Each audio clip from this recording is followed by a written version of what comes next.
دونوں بہت خاموش اور رازداری کے ساتھ کمرے میں داخل ہوئے تاکہ آپ کا بھانجا آواز سن کر بھاگ نہ جائے۔ چنانچہ آپ نے اندھیری کرنے کے لیے چراغ کو بجھا دیا اور تلوار نکال کر بھانجے پر ایک اتنا مضبوط اور خطرناک وار کیا کہ اس کا سر دھڑ سے کٹ کر الگ ہو گیا۔ وہ آدمی حیران تھا کہ سلطان نے ایک لمحہ بھی نہیں سوچا کہ یہ میرا بھانجا ہے، ذرا بھی رحم نہ آیا۔ السلام علیکم ورحمۃ اللہ وبرکاتہ۔ حاضر ہیں دلچسپ اور معلوماتی سیریز تاریخی فیصلے ہسٹورک ڈیسیژن میں۔ ناظرین، آج ہم انصاف سے متعلق ایک ایسا تاریخی فیصلہ سننے جا رہے ہیں جس میں قیامت تک کے حکمرانوں کے لیے ایک بہت ہی اہم سبق ہے۔ یہ فیصلہ تھا ایک بادشاہ کا جو بہت سی دنیاوی اور دینی خوبیوں کا مجموعہ تھا۔ اپنی بہادری، عدل و انصاف، سلطنت کے بہترین انتظام اور فتوحات کی بنا پر دنیا کے گوشے گوشے میں یہ مشہور تھا۔ اس کی بادشاہت کا مقصد اسلام اور انصاف کی برکات کو پھیلانا تھا اور ظلم و ستم کی بنیادوں کو ختم کرنا تھا۔ اس کی جرأت مندی اور ثابت قدمی کا یہ عالم تھا کہ میدان جنگ میں یہ سیلاب کی طرح بڑھتا ہوا چلا جاتا تھا۔ انصاف کا یہ عالم تھا کہ دور و نزدیک ہر مقام پر اس کی انصاف پسندی کا بول بالا تھا۔ یہ مسلمانوں کا، خاص طور پر بر صغیر کے مسلمانوں کے لیے بہت بڑا محسن ہے، جس نے محمد بن قاسم کے بعد پہلی بار باقاعدہ ہندوستان میں اسلامی سلطنت کی بنیاد رکھی۔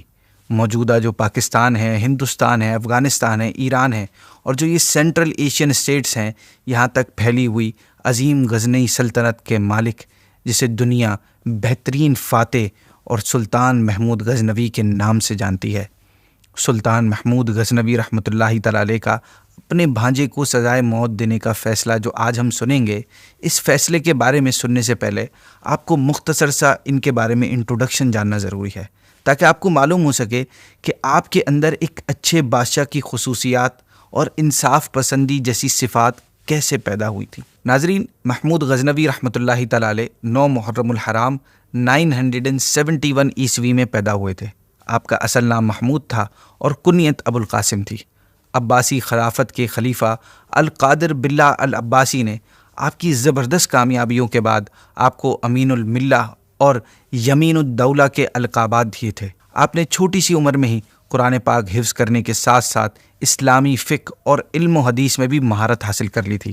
آپ کے والد جو افغانستان کے پہلے خود مختار بادشاہ کہلاتے ہیں، آپ کے والد صاحب کی حکومت خراسان، مکران، خزدار، جلال آباد، پشاور، اٹک اور بلوچستان کے اکثر علاقوں تک پھیلی ہوئی تھی۔ والد صاحب ایک انتہائی عادل اور درویش صفت انسان ہونے کے ساتھ ساتھ ایک بہترین عالم اور فقہ کے علم کے بھی ماہر تھے۔ آپ جب بھی سفر پر جاتے تو راستے میں صدقات و خیرات کرتے جاتے۔ سلطان محمود غزنوی چونکہ سفر و حضر میں اپنے والد صاحب کے ساتھ ساتھ رہتے تھے، اس لیے آپ اپنے والد کی تمام عادات و معاملات کو آبزرو کرتے تھے اور ان کے ایک اچھے بادشاہ بننے کی باتیں سیکھتے چلے جاتے تھے۔ والد صاحب نے شروع سے ہی آپ کی بہترین جنگی، سیاسی، انتظامی اور اخلاقی تربیت کی، اور پھر آپ نے بھی اپنی محنت، قابلیت اور ذہانت سے اپنے آپ کو اہل اور قابل حکمران ثابت کیا۔ آپ بچپن ہی سے بڑے نڈر اور بہادر تھے۔ آپ نے اپنے والد صاحب کے ساتھ ساتھ کئی لڑائیوں میں حصہ لیا اور والد صاحب کی سلطنت کو مختلف علاقوں تک پھیلانے میں آپ کا بڑا اہم رول ہے۔ آپ کے والد نے 20 سال حکومت کی۔ آخری دنوں میں وہ بلخ میں رہ رہے تھے جہاں وہ شدید بیمار پڑ گئے۔ حکیموں کے مشورے سے آب و ہوا تبدیلی کے لیے انہیں غزنی لانے کا فیصلہ کیا گیا۔ راستے میں ان کی طبیعت زیادہ بگڑ گئی اور 997 عیسوی میں 55 ایئرز کی ایج میں آپ کی وفات ہو گئی، جس کے بعد انہیں غزنی ہی میں دفن کر دیا گیا۔ ناظرین، سلطان محمود غزنوی کے 2 بھائی جن کا نام اسماعیل اور نصر ہے، قابلیت کے اعتبار سے آپ ہی بادشاہ بننے کے لائق تھے، لیکن والد صاحب کے انتقال دوران سفر ہوا تھا تو اس وقت ان کے پاس صرف اسماعیل موجود تھے اور آپ خراسان میں تھے۔ اب چونکہ اس وقت تخت خالی رہنا حالات کے بگڑنے اور بغاوت کا سبب بن سکتا تھا، لہٰذا آپ نے اسماعیل ہی کو تخت سنبھالنے کی وصیت کر دی۔ لہٰذا فوری طور پر اسماعیل کو تخت نشیں کر دیا گیا، لیکن کچھ عرصے بعد ہی 998 عیسوی میں سلطان محمود غزنوی نے خود غزنی کی سلطنت سنبھال لی۔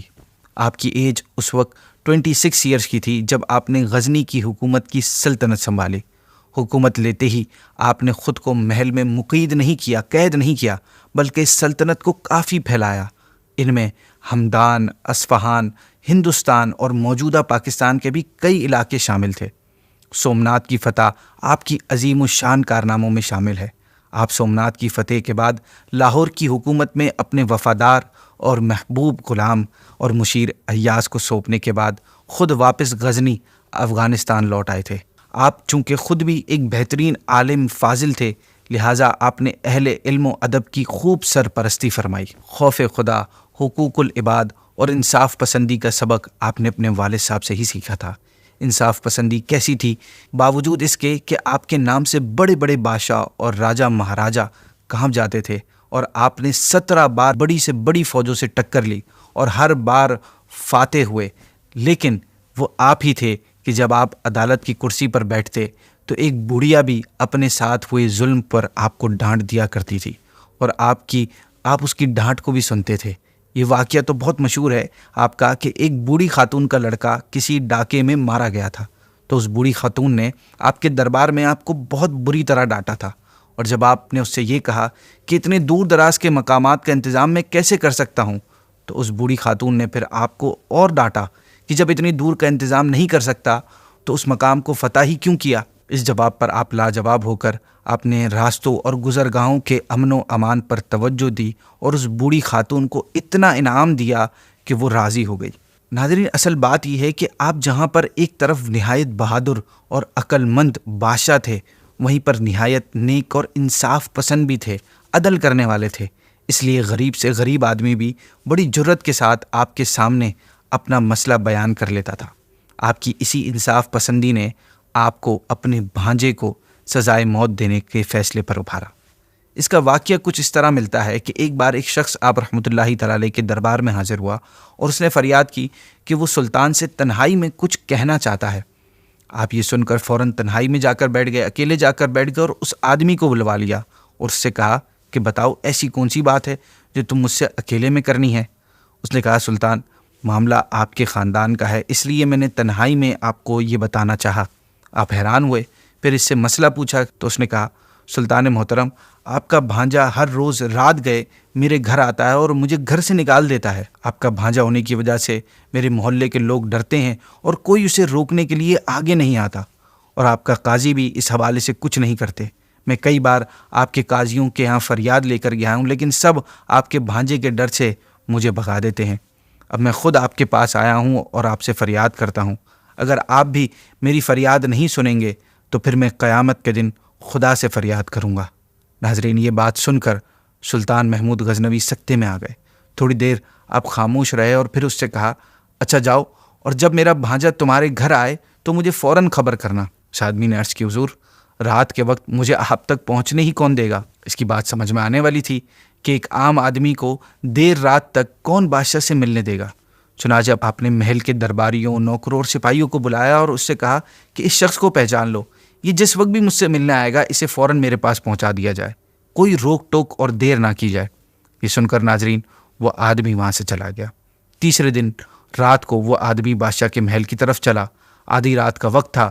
جیسے ہی وہ محل کے دروازے پر پہنچا، سپاہیوں نے فوراً اسے سلطان تک پہنچا دیا۔ کچھ ہی دیر میں آپ اور وہ آدمی دونوں اس آدمی کے گھر کے باہر کھڑے تھے۔ دونوں بہت خاموش اور رازداری کے ساتھ کمرے میں داخل ہوئے تاکہ آپ کا بھانجا آواز سن کر بھاگ نہ جائے۔ گھر کے اندر پہنچے تو آپ نے اس آدمی کے بیان کو سچ پایا۔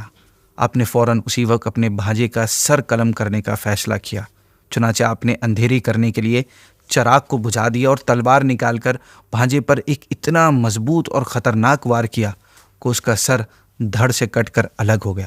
وہ آدمی حیران تھا کہ سلطان نے ایک لمحہ بھی نہیں سوچا کہ یہ میرا بھانجا ہے، ذرا بھی رحم نہ آیا۔ ذہن میں سوچوں کا سلسلہ جاری تھا کہ سلطان نے چراغ جلوایا، پھر پاس جا کے مرنے والے کی لاش دیکھی اور زبان سے الحمدللہ کہا، پھر اس شخص سے کہا کہ جلدی سے پانی لاؤ۔ پانی پینے کے بعد آپ واپس جانے ہی والے تھے کہ وہ آدمی آپ کے قدموں میں گر پڑا اور بولا حضور، میں آپ پر قربان، مجھے آپ سے کچھ کہنا ہے۔ آپ رک گئے اور کہا کیا کہنا چاہتے ہو؟ آدمی نے کہا حضور، 3 باتیں مجھے سمجھ نہیں آئیں۔ ایک یہ کہ آپ نے آتے ہی چراغ کیوں بجھا دیا، اور دوسرا یہ کہ آپ اپنے بھانجے کو قتل کر کے آپ کی زبان سے الحمدللہ کیوں نکلا، اور تیسرا یہ کہ آپ اپنے بھانجے کو قتل کرنے کے بعد پیاس سے بےتاب کیوں ہو گئے؟ ناظرین، یہ سوالات سننے کے بعد سلطان محمود غزنوی نے اپنا سر جھکا لیا اور پھر اس آدمی کے جوابات دیتے ہوئے کہا کہ چراغ میں نے اس لیے بجھا دیا تھا کہ کہیں بھانجے کو دیکھ کر اس کی محبت میرے اوپر غالب نہ آ جائے اور میں تیرے ساتھ انصاف نہ کر سکوں۔ پھر جب میں اسے قتل کر چکا تو چراغ جلا کر دیکھا وہ میرا بھانجا نہیں تھا، یہ کوئی جھوٹا اور فریبی شخص ہے جس نے تم سب پر رعب جمانے کے لیے اپنے آپ کو سلطان کا بھانجے سے مشہور کیا ہے۔ اس لیے میں نے اللہ کا شکر ادا کیا کہ میرا بھانجا اس برے کام سے بچا رہا۔ اور رہی بات پیاس کی، تو اس کام سے فارغ ہو کر میں نے پانی اس لیے مانگا کہ میں 3 دن سے بھوکا اور پیاسا ہوں۔ جب سے تم نے مجھ سے فریاد کی ہے اس وقت سے میں نے فیصلہ کر لیا تھا کہ جب تک تمہارے ساتھ پورا انصاف نہیں کروں گا، کھانے کا ایک دانہ اور پینے کا ایک قطرہ بھی اپنے منہ میں نہیں ڈالوں گا۔ ناظرین، آپ کے اس فیصلے نے رہتی دنیا تک کے حکمرانوں کو یہ سبق دے دیا، یہ میسج دے دیا کہ انصاف کی چھری سے چاہے اپنے ہی کیوں نہ قربان ہوں، انصاف کرنا نہیں چھوڑنا چاہیے۔ اسی کے ساتھ آج کی ایپیسوڈ اینڈ کرتے ہیں۔ انشاءاللہ آپ سے کل ایک نئے فیصلے کے ساتھ ملاقات ہوگی۔ السلام علیکم ورحمۃ اللہ وبرکاتہ۔